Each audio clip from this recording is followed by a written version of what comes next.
Hello students, I have taken last video on the three forms of water. Here I am going to show you it by doing experiment. Like first you can see the universal solvent. We call water as a universal solvent because whatever we mix in this it get easily dissolved. Most of the things get easily dissolved in water. That is why it is called as universal solvent. So basically we usually see this form of water only which we drink, and we call this as a liquid. We have three states of matter, and on that basis only three forms of water. So one is like this solid, you can see here, this is solid, but this is liquid. We call solid has its definite shape and it cannot change once it is formed, but liquid will take shape of the container wherever I am pouring it. Like wherever if I pour this water in another container or bottle, it will take the shape of that container. So basically this is because on the arrangements of the molecules, which I discussed in my previous video also. The molecules in the solid are very compact and tightly fixed. They don't have any space to move from one place to another.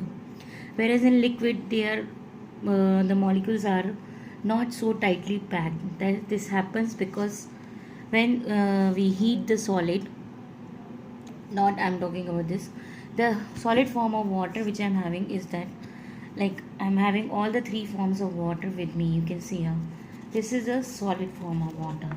So as I told you in the my previous thing, if I pour, you can see here, this is solid. You can see here it is having fixed shape and it is not taking any other shape. It is having fixed shape. So this is the solid form of water. Now actually it is in room temperature, so it is starts melting. This is what happens when solid form comes out in the room temperature. It releases heat and it starts melting, and this finally convert into water. And if I again heat this more, this will convert into or reaches the boiling point. I'm not having the boiling point, but you can see the steam coming out of this water. So this is actually not has fully evaporated, but you can see still the steam. So it is in the process of evaporation. So basically water exists in three states, and it converts from one form to another once we heat or when we cool it. So when we heat, the heat is absorbed, the energy is absorbed. So if I heat this water, it reaches if I keep this in room temperature, the heat is getting absorbed and it is getting converted into liquid form, and in getting converted into water.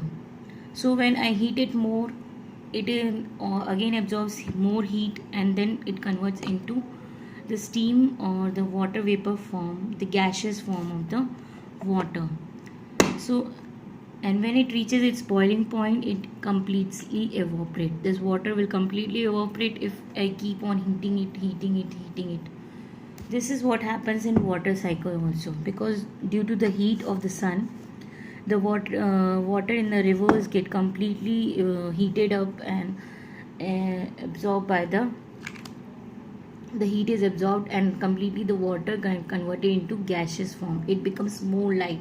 You can see the molecules of here are lighter, but in this air the gaseous form is there. So these molecules are more lighter. They can fix into this room. They actually don't need any particular area to fix. Wherever air is present, here also air is present, outside also the gases are present in the air. These is also one form of gas. So they don't their molecules are actually free. They don't require any particular or they don't have any particular shape or size to fix into any to give any shape of the container like the solid does. So the process, let's not get derivated, we stick to this point only. So when we heat the water, it reaches its boiling